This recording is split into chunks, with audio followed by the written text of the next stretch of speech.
Le savoir est une arme et la connaissance libère. Bienvenue sur notre chaîne YouTube Africa Academy. N'oubliez pas de liker ou de souscrire.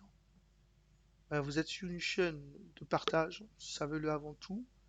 Cette chaîne a juste été créée pour pouvoir partager nos connaissances et rester au fait de façon conviviale entre nous, partager le peu de savoir que nous avons. Eh bien, quand on parle au fait de la voix dans le milieu télécom, il vous est impossible de passer à côté du mot SIP. Alors c'est quoi SIP? SIP signifie au fait en anglais Session Initiation Protocol. C'est un protocole qui démarre une session de communication. Qu'est-ce que c'est qu'une session de communication en soi? C'est un échange de médias ou de données audio à travers un réseau informatique IP. Donc ici, on parle alors d'échange audio ou de messages ou de vidéos à travers un réseau informatique IP. Ce protocole est donc responsable d'initier, de maintenir ou de terminer un appel. Ce protocole a été développé en 1996 par des RFC, par Mark Handler, Annick Schullery, E. Schuller et Jonathan Rosenberg. Et comment fonctionne alors le protocole SIP? Je vais essayer de vous montrer un schéma qui vous explique en très peu de temps ce que c'est qu'un protocole SIP. Vous allez voir à votre gauche, on va dire, la vision, du moins un peu plus technique, de la communication entre deux personnes. Et à gauche et à droite, je montre un peu la vision beaucoup plus, on va dire, facile à comprendre. Donc ici, on voit bien que Bob initie un appel. Donc quand on initie un appel, on envoie en fait un invite qui va vers Laura. Et quand le téléphone de Laura sonne, ce sera un 180 ringing ou bien ringing qui est envoyé vers Bob.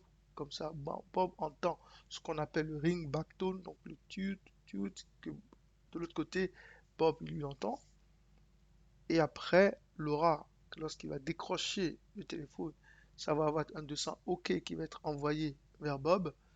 Et de l'autre côté, Bob va envoyer un acquittement pour dire j'ai accepté, en gros, le fait que tu as décroché, j'ai accepté maintenant qu'on puisse communiquer ensemble. Et là, la communication s'établit, ce qu'on appelle le flux RTP, la conversation, ici en jaune, la conversation. Et là, derrière, si c'est Laura qui raccroche en premier ou Bob qui raccroche en premier, le premier qui raccroche, il envoie un bail à l'autre et l'autre qui la quitte. Donc, en gros, c'est de cette façon que fonctionne, euh, on va dire, le protocole SIP.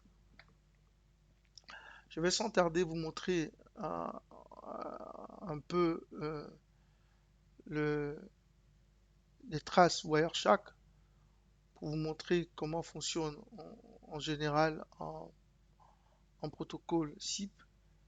Je vais ouvrir une trace qu'on appelle SIP call. Là, vous avez une trace. Ça, c'est un exemple de trace, une capture de trace, donc de conversation, qui a été au fait capturée de deux personnes qui ont fait une conversation. On va regarder un peu ce qui est dans cette conversation.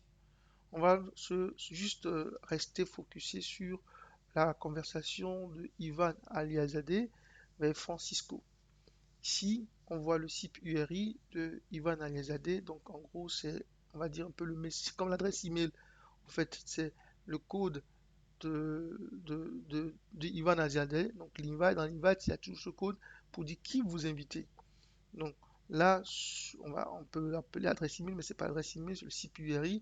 Donc, elle est composée ici du numéro de téléphone, en gros, du numéro de téléphone de Ivan Aliazadeh et son adresse IP avec un port qui est envoyé vers Francisco, qui est aussi, c'est le CPURI suppose se mettre aussi cette forme d'adresse email, donc le nom en base de domaine. Ce domaine correspond à l'adresse IP avec le port. Donc, en gros, dans un premier temps, voilà comment se compose juste l'invite. Je ferai une autre vidéo pour aller beaucoup plus en détail de ce qui est try ringing, le try, le ringing et le SDP et tout ce qui est comme protocole derrière aussi. Je ferai une autre vidéo pour pouvoir vous l'expliquer. Et donc, ça se présente de cette façon-là. Ok? Je peux vous montrer encore autre chose. Tout d'abord, on était dans VoIP Call. On peut aussi regarder le SIP Flow pour voir tout ce qui est comme protocole SIP qui ont traversé du moins ce qui sont inclus dans ces traces que j'ai récupérées. On voit qu'il y a plusieurs autres types de conversations qui a eu lieu, hein. Il y a une première conversation ici avec une adresse vers Francisco, une autre conversation entre Ivan Verso et Ivan Verso, from to, une autre conversation entre Francisco Bettel vers Francisco Bettel America, une autre conversation entre, et nous nous sommes intéressés à la conversation entre Ivan Aliazadeh et Francisco Bettel. Donc c'est à cette conversation qu'on s'est intéressé. On peut aussi voir la date à laquelle ça avait été émis et un peu l'heure aussi à laquelle on avait fait ce test-là. Donc, j'irai encore beaucoup plus loin pour vous montrer peut-être encore autre chose sur le Wireshark qui est le RTP, le flux RTP par exemple. Là, je vous montre le flux RTP, c'est surtout le codec qu'on voit ici, le codec qui a été utilisé pour faire la conversation.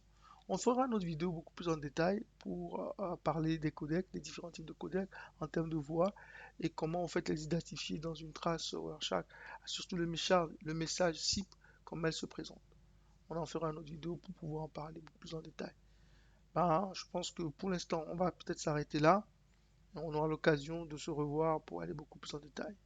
N'oubliez pas de liker euh, et d'aimer. Merci et à bientôt.